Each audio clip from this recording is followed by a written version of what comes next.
연습을 좀 해보겠습니다. 자, 내용으로 다시 한번 가볼게요. 자, 저는 이것만 딱 해드릴게요. 여러분들이 마음속으로 한번 외쳐보세요. 벌금이 얼마인지. 자, 위력을 사용하여 출동한 소방대 등장했습니다. 화재 진압 구조 또는 구급 활동을 방해다. 얼마인가요? 그렇죠. 5년 5천. 자, 이번에 주어가 소방대입니다. 화재 진압 구조 또는 구급 활동인데 뭐 어쩌고저쩌고 하다가 고의로 방해라는 말 나오죠. 어쨌든 간에 이러한 것들 조합에 방해가 들어가면 5년 이하의 징역 또는 5천만 원 이하의 벌금이구나. 그렇게 봐두시면 되겠습니다. 자, 그 다음. 자, 그리고 나서 이제 또 나머지 것들도 한번 볼까요? 자, 이번에 이겁니다. 출동한 소방대원에게, 자, 소방대원이란 말 나오죠? 폭행 또는 협박을 행사하여 화재 진압 구조 구급 또는 구급 활동을 방해라고 되어 있습니다. 얼마? 5년 5천. 소방 장비죠. 방해가, 그 다음에 또 화재 진압 구조 구급 활동을 방해. 얼마입니까? 5년 5천. 소방 자동차가 나오고 방해가 나왔죠? 5년 5천. 이거는 그런 얘기 없는데요. 자, 사람을 구출하는 일 또는 불을 끄거나 불이 번지지 아니하도록 하는 일, 이거 자체를 소방활동이라고 합니다. 이거 자체가 소방활동이죠. 화재 진압이잖아요. 그리고 사람 구출하는 거 구조구급이잖아요. 요거는 문장 속에 바로 드러나지는 않지만 여러분들이 한 번 정도만 생각해 보시면 될 겁니다. 이것도 역시 방해이기 때문에 5년 5천. 아니 그럼 뭐 불 끄는 거 방해하면 5년 5천 아닌가? 맞습니다. 그런 느낌으로 잡으시면 돼요.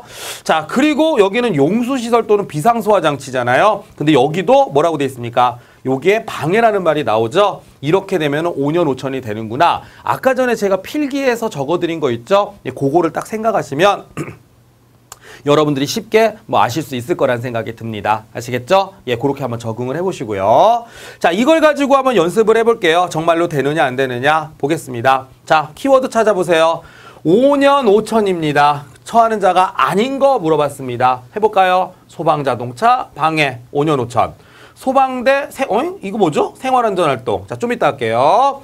그 다음에 사람을 구출하는 일 또는 어쩌고저쩌고. 이거 방해라는 말 나오죠? 자, 방해라는 말에 현혹되시면 안 돼요. 이거 불 끄는 겁니까? 아닙니다. 뭔데요? 이따 설명드릴게요. 일단 불 끄는 건 아닙니다. 자, 그 다음에 위력을 사용하여 출동한 소방대, 화재 진압, 구조구급 활동을 방해했다. 그럼 이것도 5년 5천이죠. 자, 그럼 이건 뭐냐? 생활안전활동.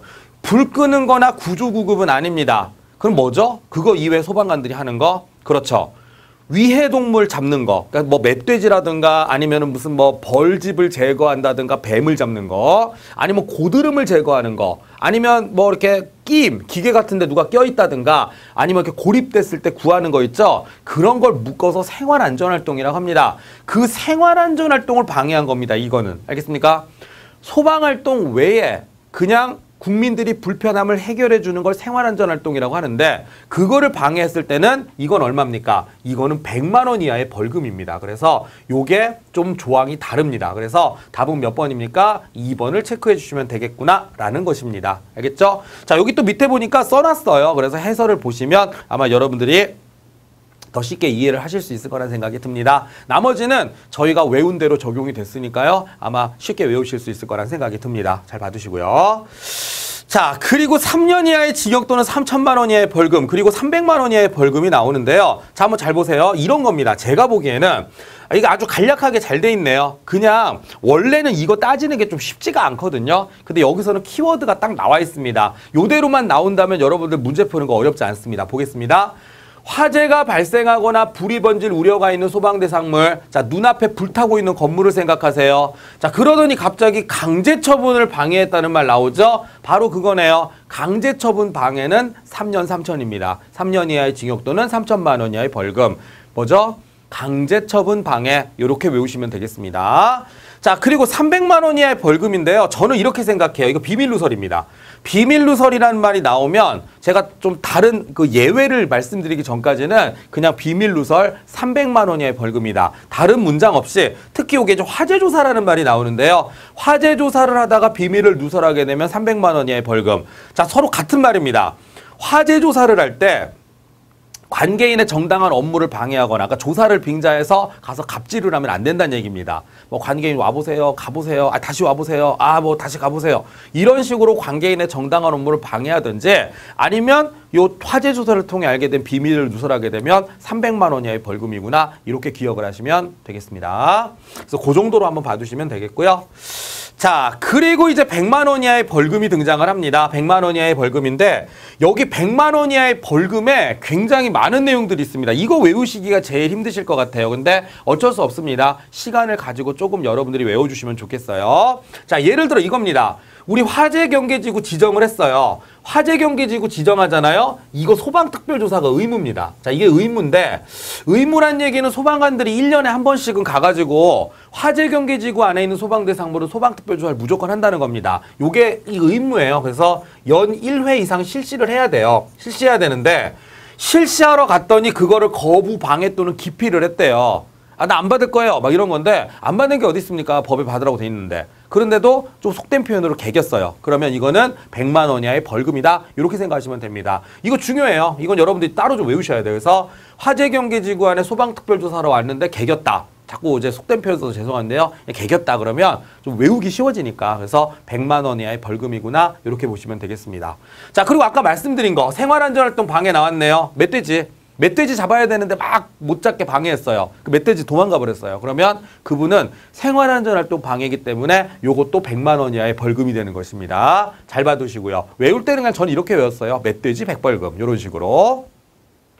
자, 그리고 이제 3번부터는요. 제가 약간 여러분한테 그냥 뭐 말도 안 되지만 팁을 말씀드리면 자, 보세요. 정당한 사유 없이 소방대가 현장에 도착할 때까지 사람을 구출하는 조치 또는 불을 끄거나 불이 번지지 아니하도록 하는 조치를 하지 아니한 사람. 무슨 얘기냐면요. 소방대가 오기 전까지 불이 나 있는 현장에 보면 그 사람도 막 구출하고 불도 끌려고 노력을 하고 막 경보도 울리고 해야 된다는 거예요. 소방대가 오기 전까지. 그걸 뭐라고 하냐면 초기소 활동이라고 하는데 엄밀히 따지면 여기는 주어 하나가 들어가면 여러분들이 이해하기가 더 쉬우세요.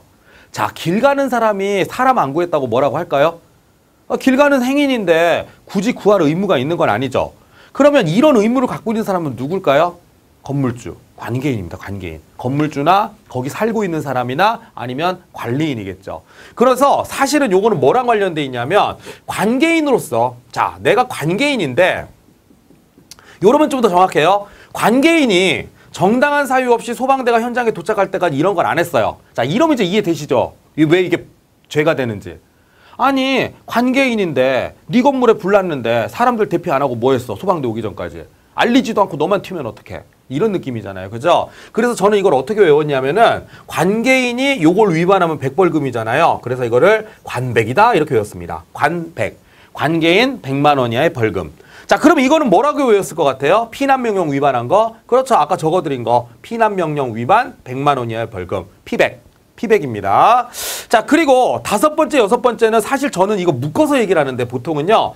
얘네 둘을 이제 우리가 긴급조치권이라고 하거든요. 자, 긴급조치권은 뭐냐면 뭐 수도장치 이런 거 있잖아요. 내가 물을, 이제 소방관들이 물을 쓰는데 이 물을 써야 되는데 이게 물이 다 떨어진 거예요. 그럼 주변에 딱 봤더니 수도장치가 있어요. 그러면 좀 쓰자 이런 얘기죠. 근데 원래는 주인의 허락을 받고 써야 되는데 에이 몰라 하면서 그냥 제가 썼어요. 그럼 나중에 주인이 와서 야 네가 뭔데 허락도 없이 쓰냐? 라고 얘기할 거 아니에요. 그러면 법적인 근거가 있어야 됩니다. 그게 바로 긴급조치권이죠. 뭐라고 돼 있죠? 물의 사용, 수도 개폐장치 사용 해도 돼요. 급하니까.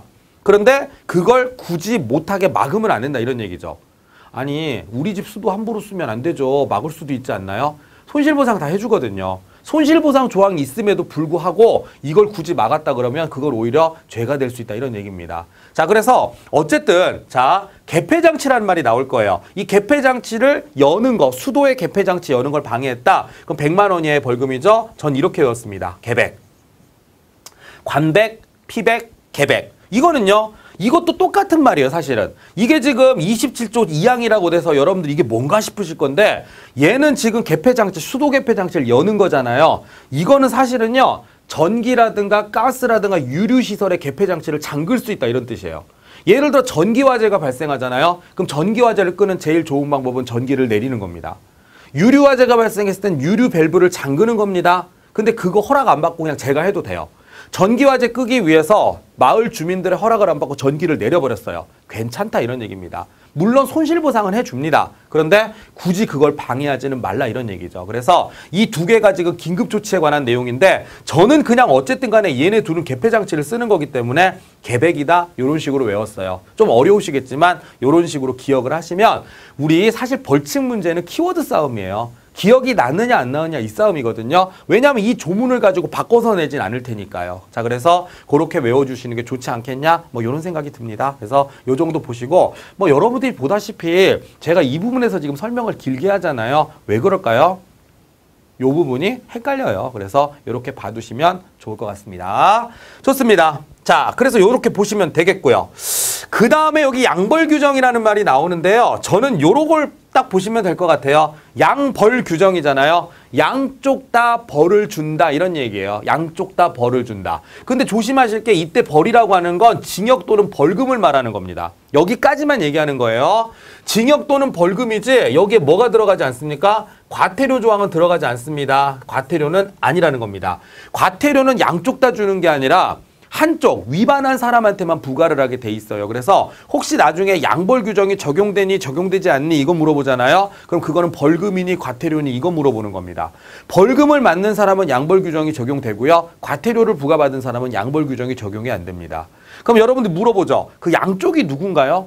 종업원하고 사장님입니다. 예를 들어 종업원이 법을 위반해서 벌금을 맞아요. 사장님도 같이 맞습니다. 그런 게 어디 있어요? 그러니까 감독이나 주의를 게을리한 책임을 묻겠다. 연대 책임이라고 하죠. 그런 느낌으로 생각하시면 되겠습니다. 그래서 나오네요. 법인의 대표자나 법인 또는 개인의 대리인, 사용인, 종업원이 위반을 했습니다. 위반 행위를 하면 이 사람을 벌하는 것 외에 이 법인 또는 개인에게도 벌금형을 과한다라고 얘기를 하는 겁니다. 그래서 어쨌든 간에 위반한 사람, 말이 좀 어려워서 그런데 위반한 사람과 그 사장님하고 뭐 회사한테 같이 부과를 하는구나. 이렇게 보시면 되겠습니다. 그럼 여러분들 이렇게 생각하시겠죠. 억울한데 종업원이 나 한번 뭐 당해봐라 이런 생각으로 위반하면 어떡하지? 그게 뭐라고 돼 있습니까? 다만 법인 또는 개인이 위반 행위를 방지하기 위해서 상당한 주의와 감독을 게을리하지 아니한 경우. 그러니까 무슨 얘기죠? 교육도 시키고 너 이러면 안 된다 막 10번도 넘게 얘기하고 막 주의를 기울였어요. 그럼에도 불구하고 종업원이 일탈을 했다. 그건 어쩔 수가 없다는 얘기죠. 그러면은 종업원에게만 책임을 묻겠다. 우리 사장님은 하실 만큼 하셨습니다. 뭐 이걸 인정해 주겠죠. 그런데 이걸 뭐라고 부른다? 양벌 규정이라고 합니다. 그 정도만 기억하시면 되겠어요. 자, 그러면서 이런 얘기가 나오죠. 그래서 양벌 규정 그 정도 보시고 가볍게 역시 나온 게 바로 이게 나옵니다. 100만 원 이하의 벌금에 처할 사유가 아닌 게 뭐냐 그랬죠. 첫 번째 나왔네요. 피백. 자, 피백입니다. 피백. 여기 나왔네요. 개백. 자, 개백입니다. 그리고 제가 말씀드린 거 화재 경계지구 안에 소방대상물에 대한 소방특별조사 조심하셔야 됩니다. 화재 경계지구 안에 소방특별조사죠. 이거는 의무라 그랬어요. 이거를 위반하면 어떻게 된다? 그렇죠. 이것도 100만 원 이하의 벌금을 부과하는구나. 이렇게 여러분들이 기억을 하시면 되겠습니다.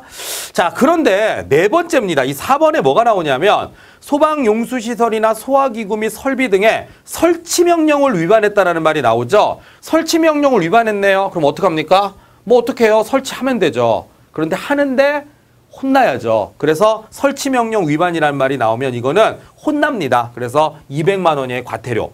뭐 전과까지 남기는 건 아니고요. 그냥 혼만 내는 거죠. 알겠습니까? 벌금과 과태료의 차이는 뭐 여러 가지 법적으로 복잡한 내용이 있지만 벌금은 벌 받는 거예요. 전과 기록이 남는 거고 과태료는 돈만 부과한다. 이렇게 간단하게 생각하시면 쉽게 외워주실 겁니다. 뭐가 낫죠? 둘 다 안 내는 게 좋겠지만 차라리 과태료가 낫다. 뭐 이런 얘기죠. 그래서 이렇게 여러분들이 외워주시면 되겠습니다. 그래서 어쨌든 요거는 답이 몇 번입니까? 예, 4번을 체크해 주시면 되겠다라고 하는 것입니다. 봐두시고요. 자, 그래서 여기까지 일단 보시고 자, 다음 내용 보겠습니다. 자, 그리고 나서 또 있네요, 문제가.